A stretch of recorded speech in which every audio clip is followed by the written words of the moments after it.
Sex is the life force energy that runs through us all. Can you use sexual energy for your spiritual evolution? Or perhaps for emotional healing? Is it even possible? Clinical sexologist Dr. Martha Tara Lee will explore all these and more on Eros Evolution on Home Times Radio.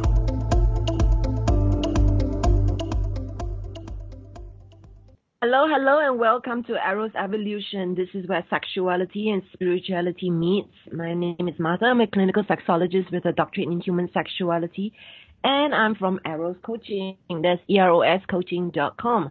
And I had originally had a guest scheduled, and they are called C and D, and it's just the initials of their name. And for some reason, I don't know why, I've been contacting them, and they are not coming on. They're not online, so I don't know what's going on. But the show has to go on. Our show is always live, and I assure you that I have a great show planned for today. But let me give you a little bit of a backstory.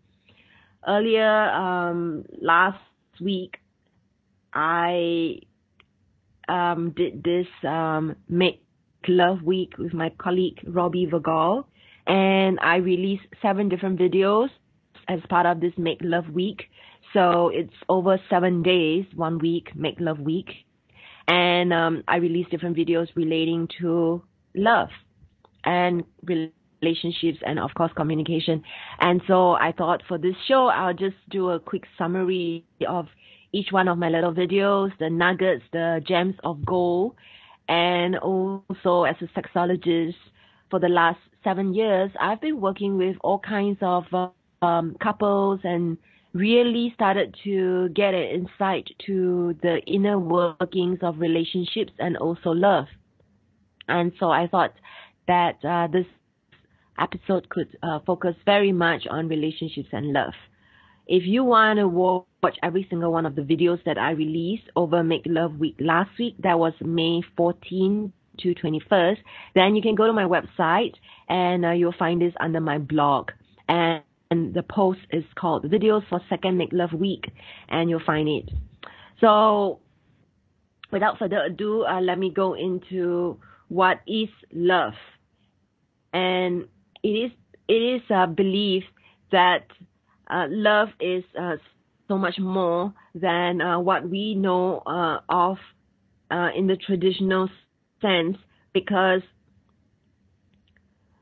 there's love that we have from our friends, from our family, and what happens is I work with couples who overcome multiple obstacles and choose to stay together. And some of the obstacles that I've seen with my clients includes being in the midst of a crisis or transition, for instance, having found out that their partner cheated on them, an extramarital affair, healing from different kinds of indiscretions, like for instance, different like texting someone or emotional affair. Also, if they're grieving over the loss of a family member, that can cause a lot of issues in the relationship, as well as adjusting from migration, relocation, or when interracial couples get together. Or I work with clients who move from India to Singapore. On top of having to deal with this adjustment, they are also is in an arranged marriage, and so there are more challenges than that. And one of the things that happens is there are also other things going on top of that. There's work stress, there's cultural differences, miscommunication, which is very much linked to why they come to me. And I'm not addressing the root cause. They are asking me to address the symptom, and the symptom is actually sexual anxiety, disconnection from love and intimacy, and actually underlying all that is all these other stresses and challenges that they're facing. And so let's not forget that there are also other times when there are issues relating to physical challenges such as health condition, major illnesses, menopause or andropause, which is the male equivalent of menopause, and medication, antidepressants. They can really hamper sexual desire. And since sex is viewed as often the physical expression of love, the lack of sex can make the partner feel not loved and unaccepted. So this is where love, sex, and intimacy are interrelated. And of course, let's also look into how unequal power dynamics. For instance, someone's the breadwinner, the other person is a homemaker, and so they're financially dependent on the other. There are even cases of couples who will work alongside each other in the same company, and this can be quite challenging when there's already power dynamics going on in the day, and then in the night, this just contributes to resentment. There's unspoken expectation, traditional male-female roles that we have to grapple with, and so there's lots of challenges. And so in May 14, I released this PowerPoint with based on an essay on how I see clients who choose to continue working through their challenges. And one of the big things is the importance of taking steps to be whole and complete within ourselves. As much as we point out to our partner and we say that they triggered us, in reality, if we ourselves feel whole and complete, we wouldn't get triggered in the first place. If we feel confident within ourselves and we know who we are and what we stand for, then it's less likely for us to start going into blame or shame so as to perhaps control them so that we feel safe. So these are some of the things that can come up. So this saying, you need to learn how to love yourself before you can love another person, certainly rings true. Some of the ways in which you can work on yourself is to exercise extreme self-care, taking care of yourself so that you come from a place of health and wellness, that on top of the self-care, it's more about self-love. So it's really taking steps to love yourself. And this can involve going on a date with yourself. Making commitment to honesty is number 3. Number 4, being open to intimacy. Number 5, just being nice. Sometimes we forget, we take the beloved, the people closest to us for granted, and we show our worst side. We throw temper tantrums, and we verbally, physically, sometimes emotionally abuse our partners, and it's just not healthy.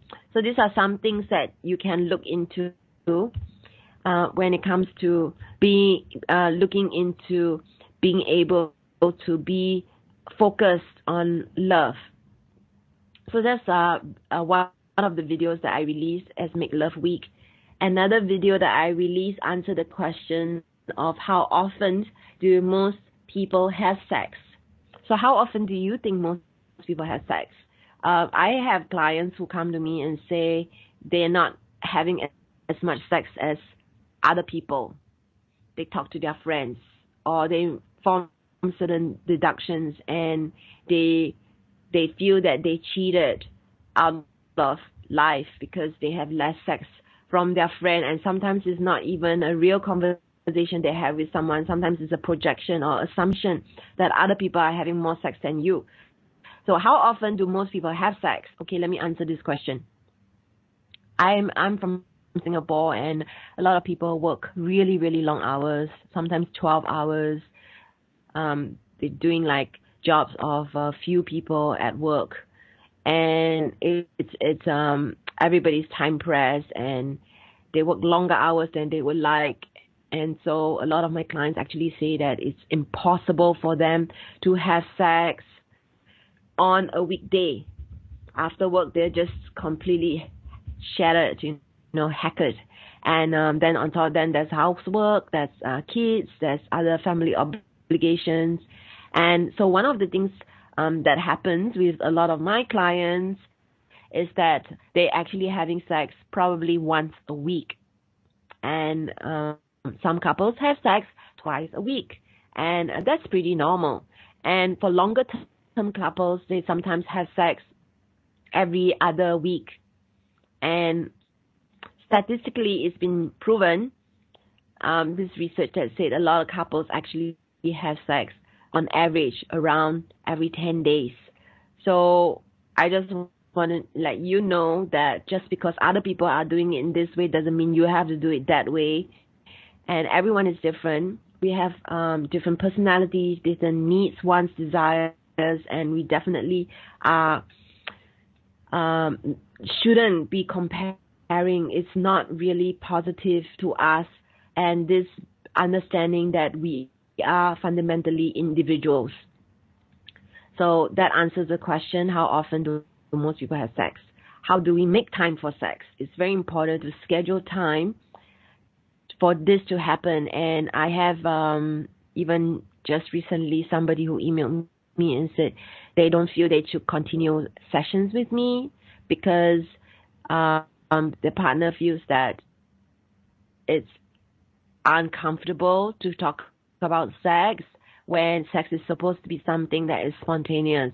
Let me tell you, we make time and we schedule time for things that are important to us. We make time to book a movie ticket. We certainly make arrangements to arrange for flowers on our wedding day, and we arrange the logistics of it, the seating, the chauffeur, the makeup artist, this, that, and the other. And somehow scheduling time for sex makes it less special and romantic. And I just can't wrap my head around people who have multiple challenges and still making the assumption that they should just miraculously wait for everything to just fall into place and to be able to have sex. This is really a thinking that doesn't serve anybody at all.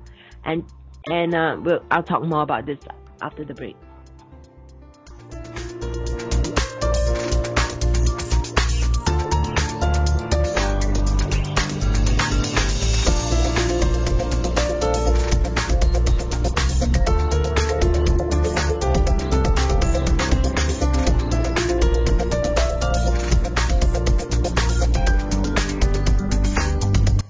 Your conscious lifestyle on steroids.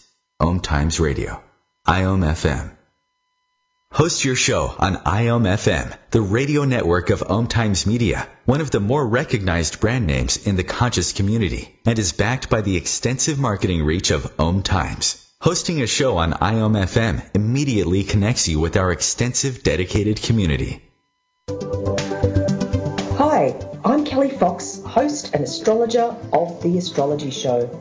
Each week, I'll give you access to the current transits, which are a valuable tool that provide astrological information to help unlock the potential each of us has.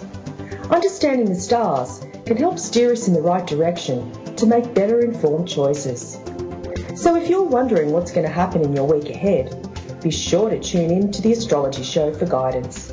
Mondays at 9 p.m. Eastern Time. Every 2 minutes, an American is sexually assaulted.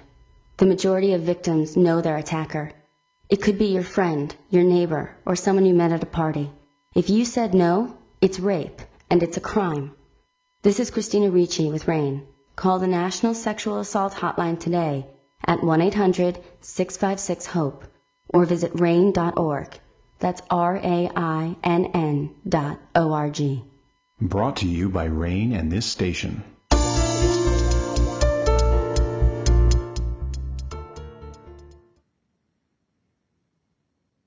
And welcome back to Eros Evolution. You're listening to this show on the Om Times Radio Network, and you can share this show with your friends by going to the link omtimes.com/mobile. Today's episode is exploring the link between love, sex, and intimacy. And I've been sharing the videos that I created for Make Love Week that I celebrated with my colleague Robbie Vergall. And this was in conjunction with Masturbation Month in the month of May. Masturbation Month is an event that was created in the U.S. on the occasion of Sergeant General Jocelyn Elders being fired from her job for saying that masturbation is a normal sexual act. And in retaliation or in celebration, the sex shop, Good Vibrations, decided to earmark May as Masturbation Month. And so this is something that I celebrate in Singapore. And if you're interested to get my 15 free resources related to Masturbation Month, you can go to eroscoaching.com/Masturbation Month. And it's completely free, 15 different resources, videos that I created and added to over the years. And so this is the 4th year that I'm making something of this. And so Make Love Week is just something extra that I've created as part of Masturbation Month this year. So I've talked about video number 1 and 2 that I created for Make Love Week, and now I want to go into video number 4 that I actually started to talk about, video number 3, which was making time for sex. And I talked about just before the break, the importance of being able to understand the importance of scheduling so that we make that time to create a space, a time, and we earmark that time and we guard it, and it makes it sacred. Anything can be sacred with intention, and sex can be a form of ritual as well. And you can perform magic with adding in sex and intention. And how is all that things gonna happen? The candles, the music, the clean rooms don't just show up. We need to make time for it. And so making time for sex can be really important. So in video number 4, I talked about how important is it to be in the right frame of mind for sex. And in that video that I made, I go into quite a bit of length to talk about the male-female differences generally in people who are born in male-female bodies. And generally, people in male bodies have higher testosterone, and people who are not have less testosterone. Biological females do have testosterone, just less. And so one of the things that happens when you have less testosterone is you have less of this drive.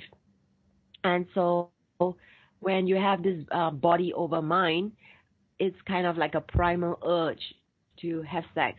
However, when it comes to a lot of heterosexual women that I work with, they actually feel that they are feeling really stressed and tired and having anxiety, and they find that they have difficulties compartmentalizing work and personal life. And so they don't feel that they are in the right frame of mind for sex. They find it difficult to just switch their active mind or monkey brain off and just go into sex. And I find that this is actually something that requires training of the brain to do that. Just like anything, if we practice, it actually does get easier. However, if we don't try, we don't realize that it's actually possible. For a really long time, I couldn't manage my mood swings, and they were very much linked to my periods. And what happened was, through practice, by sheer default of necessity, I actually learned that I could and I wanted to. And over time, it became easier to manage my emotions as an adult, where your temper tantrums, your mood swings are just not acceptable, and it causes a lot of stress and tension in relationships and the people around you suffering. And so learning over time that I can control and manage my emotions, and through sheer adaptation, learning how. So similarly, when it comes to sex, people say they cannot, but they didn't really try. And for people who try and it doesn't work, it doesn't mean that it's never going to work. Maybe you are not getting the responses that your body really would be if you were relaxed. Some of the things that can help us be more relaxed, be in the right frame of mind more quickly is rituals, doing things in a similar setup. Although it may come across as boring at times, it actually supports us in having more of the familiar and less of the unknown. And so this creates a form of safety, especially when you already have other things going on in your mind. It's easier to just transition from being in your head to being in your body. Rituals certainly help. Some of the things that really helps you be in the right frame of mind, for instance, is also moving slowly. Soft touch, slow touch actually helps to calm down our nervous system, which in turn helps us to use our brain to be able to be more relaxed more quickly, and from there be able to be more open to having physical intimacy or sex. Video number 5. Can the lack of intimacy be revived? When we want to talk about lack of intimacy, we need to first address the different types of intimacy. There's actually, we often assume intimacy, meaning emotional intimacy. You feel close with someone.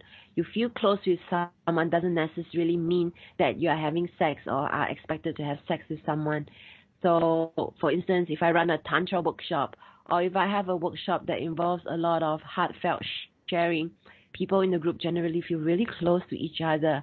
And so there's an emotional intimacy that is created. It doesn't mean that the people who are sharing from the heart feel like having sex with each other or necessarily are romantically attracted to each other. They just feel really close to each other. So that's emotional intimacy.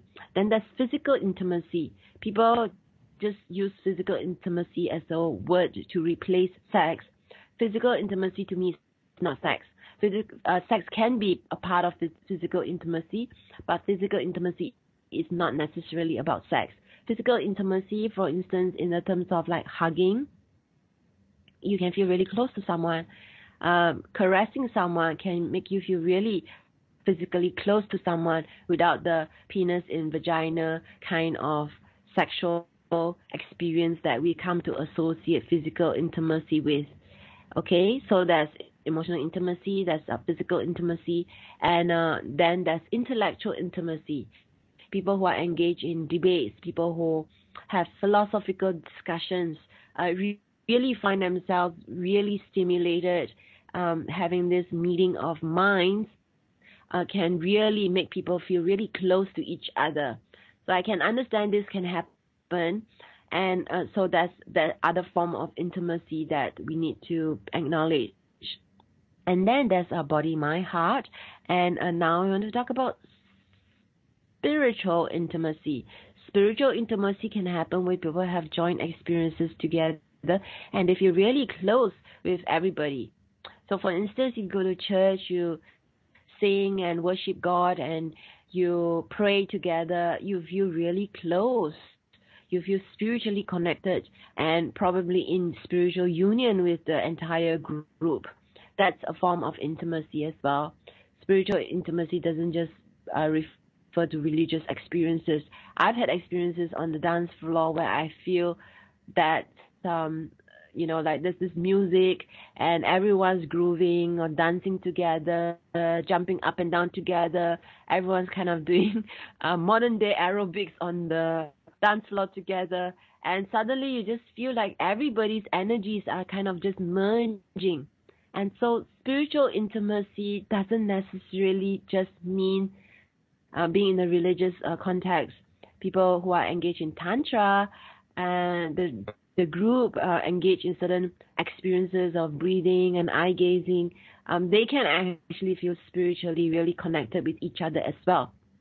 So having talked about all the different types of intimacy, can the lack of intimacy be revived?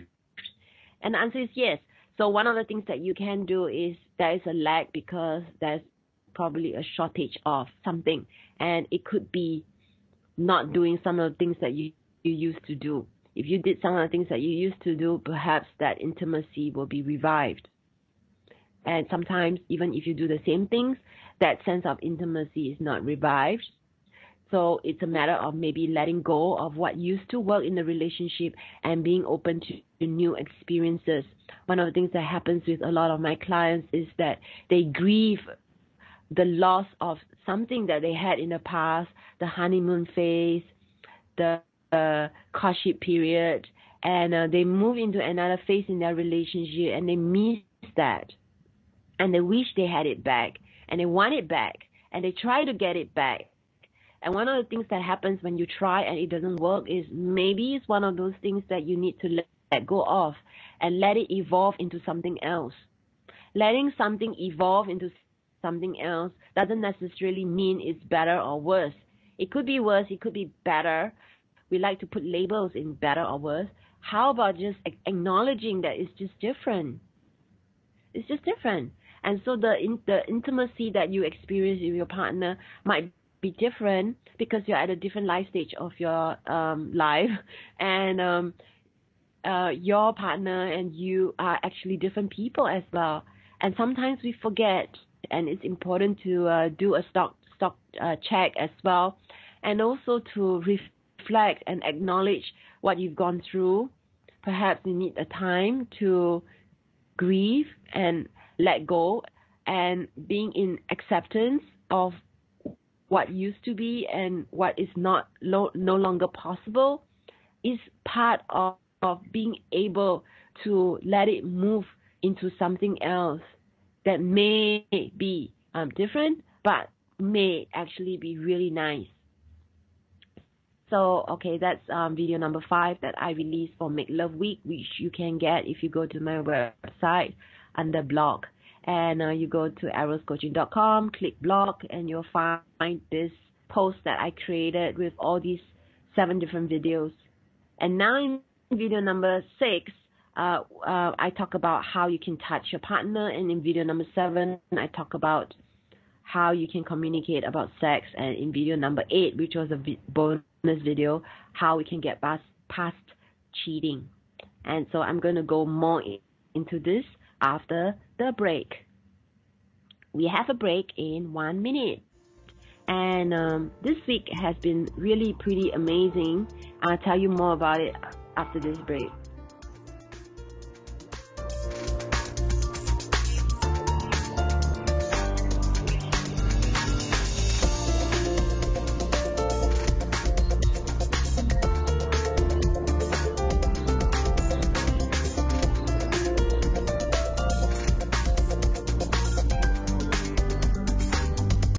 Free your mind with Om Times Radio, IOM FM. Om Times Magazine is one of the leading online content providers of positivity, wellness, and personal empowerment, a philanthropic organization.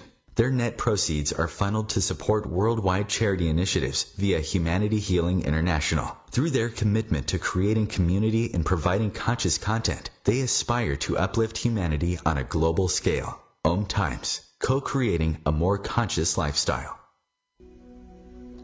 Hi, this is Julie Geigel. And I'm Susan Schuler. And I'm Lori Walker. And we are the Psychic Angel Channelers from Angel Talk Tuesday. Tune in every week at 10 a.m. Eastern on OmTimesRadio.com. The angels have heard your call and are here to help. Are you ready to receive? Bathe in the beautiful vibrational frequency to help you heal, expand, and remember your magnificence with Angel Talk Tuesday. What's up? This is Brad and Mike from Lincoln Park for LifeBeat, the music industry fights AIDS. Listen up, times are tough and you get a lot of things thrown your way. If you're being pressured to have sex and you're not ready, then say no. If you're having sex, be smart and use protection. Respect yourself and protect yourself. For more information, call the National AIDS Hotline at 1-800-342-AIDS or log on to www.lifebeat.org.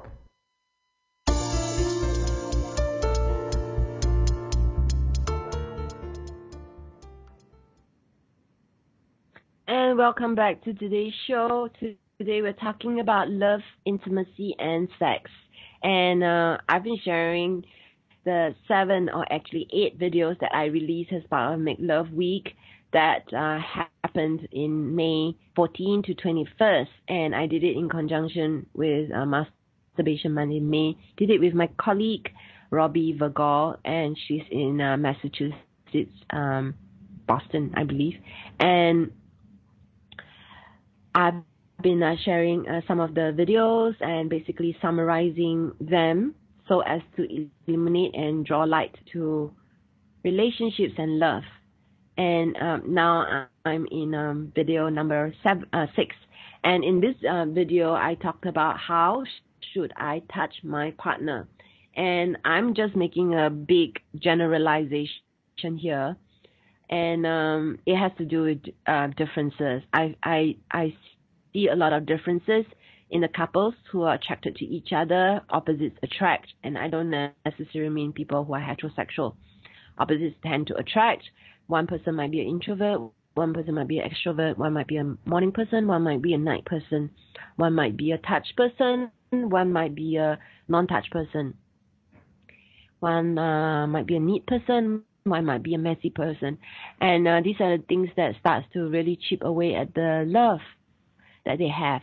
So when it comes to touch, and I get asked this question, how should I touch my partner? It's really important to understand the way you like to be touched is not necessarily going to be the way your partner likes to be touched. And sometimes I do come across couples who like the exact same touch, the exact same way, but it's not often. We are individuals, and so we would like different things generally. And in order to touch your partner in a way that feels good to your partner, you need to ask. We often make assumptions based on past experiences. Oh, this worked with my past partner.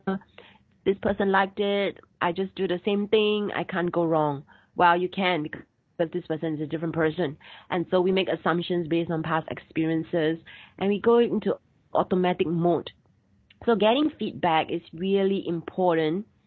And so how do you touch your partner? You can play with the speed, the pressure, the rhythm, and to err on the caution, you may want to start by touching your partner softly first. And then you ask your partner, how is the pressure? Would you like me to be harder? And then you get a sense of the pressure that your partner likes. And what happens with a lot of people is that they feel they need to be aroused first so that they can take harder pressure. So I generally would recommend you start off with softer, gentler, slower pressure, and then start to increase the pressure. And often a lot of people put up with touch that doesn't feel that great, and they only speak up when the touch is painful. And so when your partner says something like, oh, stop, it's painful, or ouch, or that hurts, well, this is when they've already gone to too much. Instead of catching them where it is actually painful for them, get them to speak up sooner, encourage them to speak up sooner. So this is the difference between coming from a culture that has a lot of repression and suppression of emotions, and so we are very conscious about being polite. And this is, of course, not just Asians. There are a lot of people, Europeans, Americans, people of all races, nationalities, ethnicity, who are brought up to be very polite. And we brought up to be pleasers. And so we don't speak up sooner. And so if you have a partner who doesn't really speak up and tends to come across as a bit harsh in their communication when it comes to sex, like when they open their mouth and say something that's never anything good, you want to encourage them to speak up sooner. And you want to maybe do what I call bossy massage. Bossy massage is what happens when it's one way. Your partner needs to ask for every single thing, and then you do it. And so one is the giver, one is the receiver. The receiver gets to order the giver. And this is really useful for somebody who doesn't really speak up. And this is like an opportunity for them to practice asking for what they want. And with practice, it does get easier for the person who doesn't usually ask for what they want or has difficulty speaking up. And in bossy massage, it's really useful because if your partner is not very assertive and also is not very comfortable or confident with their bodies, being able to provide that opportunity for them to ask for what they want and to get exactly what they want can be such a life-changing experience for them, because they really get it. They really understand it in their body by the doing.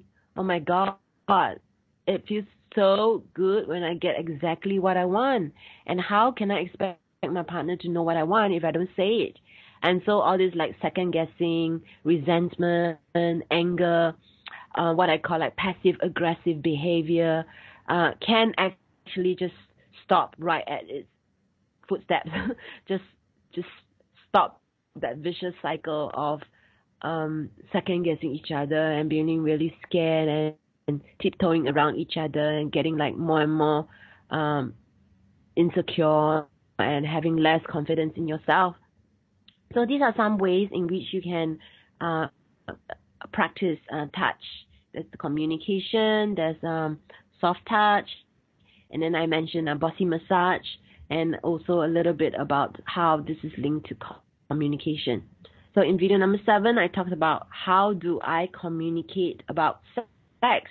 There are many ways in which people can communicate about sex. One of the things that happens about people who can't communicate about sex openly and honestly is there's this lack of practice.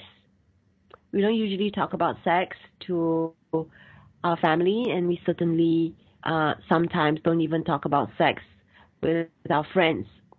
And if we haven't had practice talking about sex, we haven't had practice, and so we are not very comfortable talking about sex. And perhaps even the best communicators who can talk about all kinds of topics, even controversial topics like religion or all kinds of other things like politics or Donald Trump, they may not be comfortable talking about sex because they haven't had practice. They haven't felt safe to really speak up. And when it comes to sex, there's all these terms about anatomy that we are not sure about the pronunciation, and we don't even know the different parts of our own anatomy. And so how do we talk about it when we feel inadequate? And so the lack of sex education really does a number on all of us. And as a sexologist, one of my training was becoming desensitized about sex, becoming able to talk about sex in a straight face, being able to normalize sexual behaviors, and being able to also be really comfortable with my sexuality is all part of my training. And so the ease in which I have learned to be with sex, talk about sex, is certainly different for most people. However, it's become so easy for me because I've practiced.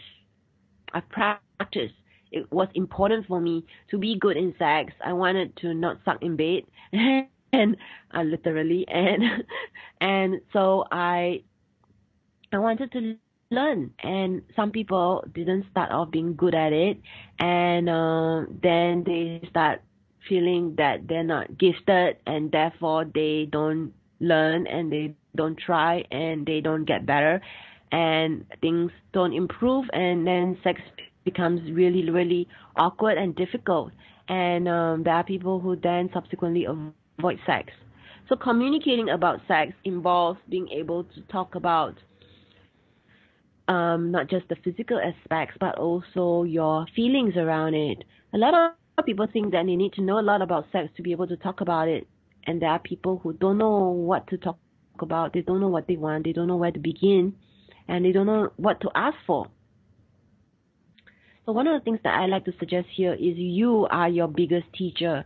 Without ourselves, without our feelings, our thoughts, and the way we feel in our body. What if the way you think, feel, and feel emotionally, what you think mentally, and what you feel in your body physically? What if there is no wrong answer? What if the way you feel is the way you feel, and you don't dismiss the way you feel, and you communicate the way you feel, and based on that, just based on that, forget about the sex books or the sex gurus or the sex coach or the sex advice, and just be your own guide. Just guide your pleasure based on your own sensations in your body. So whatever it is that you start off doing, you need to start somewhere to start. And from there, you just keep checking in. What will make it better? What else would I like? Would I like more of this? Would I like less of this? Would I like something else? Do I want to try something different? It is entirely up to you. You can be your own sex coach. And the easiest way to do that is to keep checking in with yourself, so that you know, this is what I feel and this is what I think I would like to try, and I don't know whether it's going to work. I don't know what I'm going to feel, but I just want to try. And so it's having that childlike curiosity and that playfulness that a lot of times we kind of lost as mature adults. And sometimes when you lose all that, sex is no longer fun. It's not lighthearted. It becomes really serious. And that's when people ask me questions along the lines of, what's the proper way to have sex? What's the normal frequency? What's the normal duration of penetration? What's the normal this, normal that? What's the average? And so we get caught up with comparing with other people's experiences. And I certainly find this to be true. And in the next video, I talk about how do we get past cheating. A lot of couples, contrary to what people believe, even with cheating, they do not actually end the relationship because they have lots of memories, they have this strong foundation, they have values, they have things that tie them together in the relationship that makes the relationship worth staying in, such as property, such as kids. And one of the things that happens when cheating happens is you really need to reestablish boundaries. Was there communication that wasn't clear? What went wrong? Was there lessons that we can get from this? Reestablish boundaries, and then look for ways in which you can build trust. See if there are areas in which both of you need to grow up in, and perhaps seek out counseling if needed. A lot of people I know of sweep things under the carpets, and 10 years later find that they was having less and less sex over the years, and get to a point 10 years later after the affair, still bearing a grudge, resentment, anger, to the point that they cannot even bear their partner touching them anymore. And that's because what happened 10 years ago was never really fully and properly addressed. And sometimes it manifests in their body in the form of illnesses and health, body breakdowns. I've seen this. And so it's important when things come up, address them. It takes people who are brave to do it. And I certainly trust that you guys are capable of doing that. So we have a break, and we'll come back after this.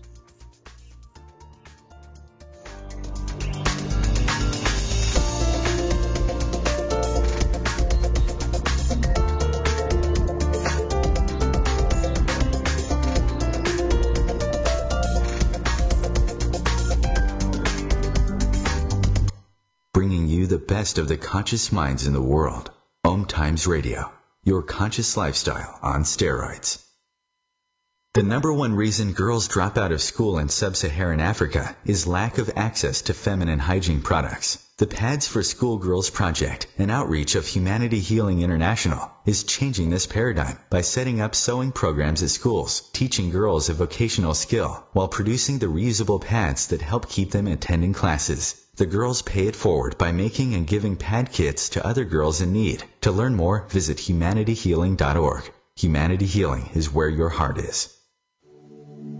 Join me, Tammy Adams, intuitive life coach and spiritual healer, for my new show, Karma Talk.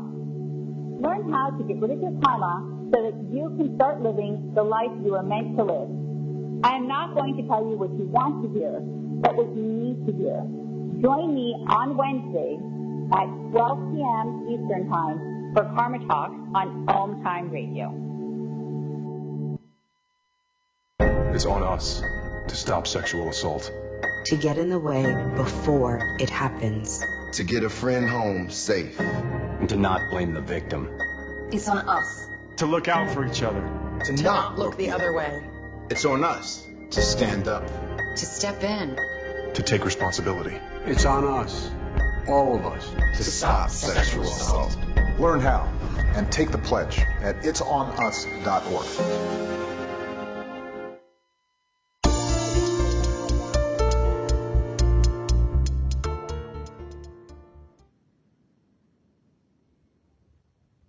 And welcome to the last 15 minutes of today's show. And just before the break, I managed to summarize every single one of the videos that I released as part of Make Love Week, May 14 to 21st.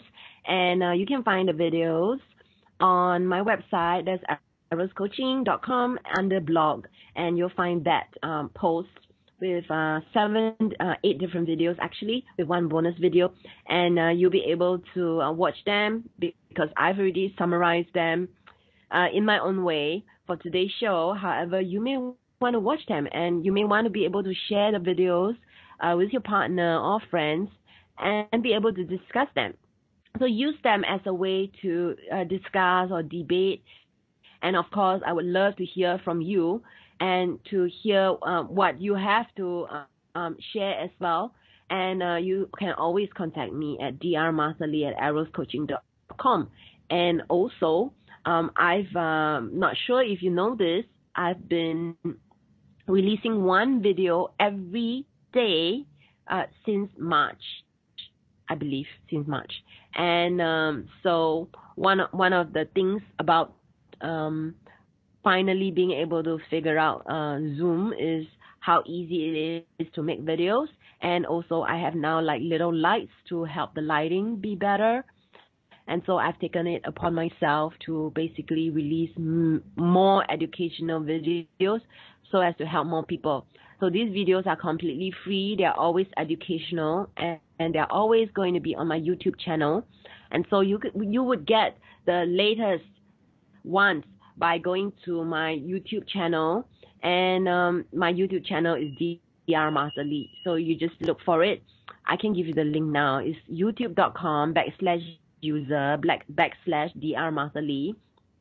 And every day I'm releasing one video. And this month has been Masturbation Month, so I've released a lot of videos relating to orgasms and masturbation, and those videos are really popular. And I'm going to release more relating to communication and touch soon. And I want to have your questions so that I can make more videos. And I want to make videos that are specific to your questions. And I want to help more people. It's as simple as that. And I believe in having a two-way communication. And if you've been listening to my radio show for the last 2 years, and I don't know everybody who's listening to my show, I would love to hear from you. And let me know if you have like certain books or reviews or movie reviews or books or guests that you would like me to have on the show. And maybe you want to nominate your book or your movie or yourself for my show. I'm completely open to all the different possibilities. And I've basically covered the essential things that I wanted to cover in today's show. I still have a little bit of time. So I want to talk a little bit very quickly about some of the news that really was in the media, this week especially, and also last week. Okay, so this week, yesterday actually, one of the things that, actually 2 days ago, was that Taiwan actually announced that they're going to make same-sex marriages legal. So the High Court basically ruled that discrimination on same-sex couples is illegal. And so they're going to start the process of legalizing same-sex marriages. And this is huge news because this is Asia, okay? We are Asians. We don't even talk about sex, much less same-sex marriages. And so this is like really something that is worth celebrating. And this was 2 days ago. And then one day before that, which is the 23rd of May, I was shocked to read this news about how 2 homosexuals in Indonesia, Aceh, were caned in public. And it's not just like caning them on their hands, okay? It's caning them on their body, and they had 86 strokes per person. And so of course everybody's like outraged because this is like going to be the start of like worse things to come. And I have been like keeping tabs of what's happening with Indonesia for a while now. And so I quickly got my virtual assistant I have to give her some credit, my virtual assistant, to pull together a little timeline, and you can find it on my website. So in this timeline, I titled it Persecution of Homosexuals in Indonesia. And so I started by talking about the news, and then I showed the timeline of how things started escalating since December 2014, and essentially what happened. And even though, there were communities that spoke out, including the Human Rights Watch, but still this public caning took place earlier this week. And I'm glad that some organizations has spoken out against it. And I have put on my website some resources, and including my past videos of me expressing my view about homosexuality. And I added my little stand about this thing, even though I'm in Singapore, and Singapore is not part of Indonesia or China, okay, mind you, but we are Asians and we are in the ASEAN region, and I felt like I needed to say something as a sex educator, especially since a lot of people are not very exposed to this topic. I mean, we read the news and then we forget, but you can actually see the developments in my little timeline. And it's important that we get educated about this. And last week in Singapore, it was announced that we have this little event in Singapore called Pink Dot.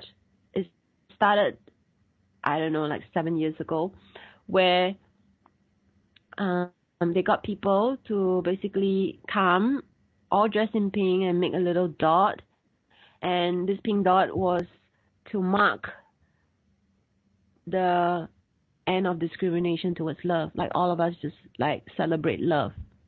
And then over the years, it started to gain a momentum of itself, and now Pink Dot is actually being run in different cities around the world.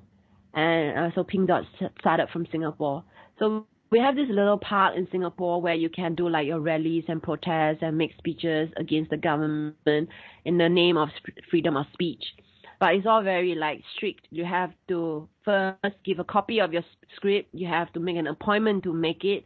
You have to have permission to make it at the time that you say you want to make it. And then you make the speech. Seriously, it's a lot of work just to make a speech in a park. So you have to have a license as well to do this campaigning on this park. And last year they changed the public order law, and now previously foreigners could watch, and now foreigners are not allowed to assemble on this park, which we call Speaker's Corner, which is very different from the London Speaker's Corner. Okay, let me tell you that you can't just stand on a box and start speaking. You need to have a permit to speak, and you need to speak at the time that you said you would speak, not a minute. I don't know, not a minute earlier or later, I don't know. But it's really strict.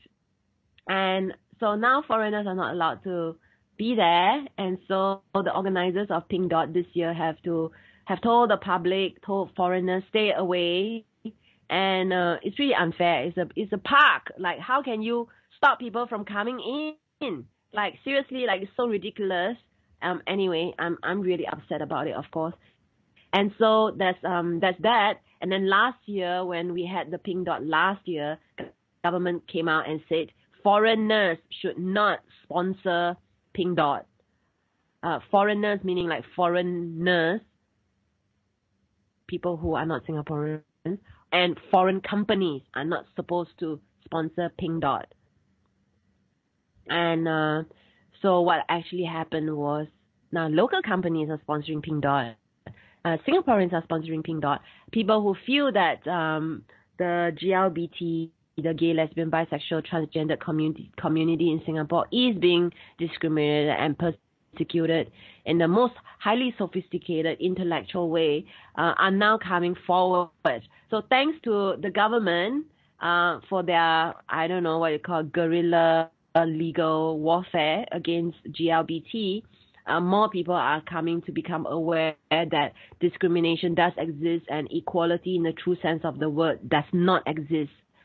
So homosexuality is illegal in Singapore, And I'm speaking out against it because I'm Singaporean and I've been following the news the last 2 weeks, and I thought that this is a chance for me to speak up and speak out against this on today's show. And so in Eros Evolution, we always talk about the link between sex and spirit, and I have talked about sex and spirit many times in different ways and forms. I just want to say our spirit is very much tied to our soul, and when you hurt people and you not let them be themselves, you're killing their spirit, and nothing hits them more than telling them that the most natural thing about ourselves,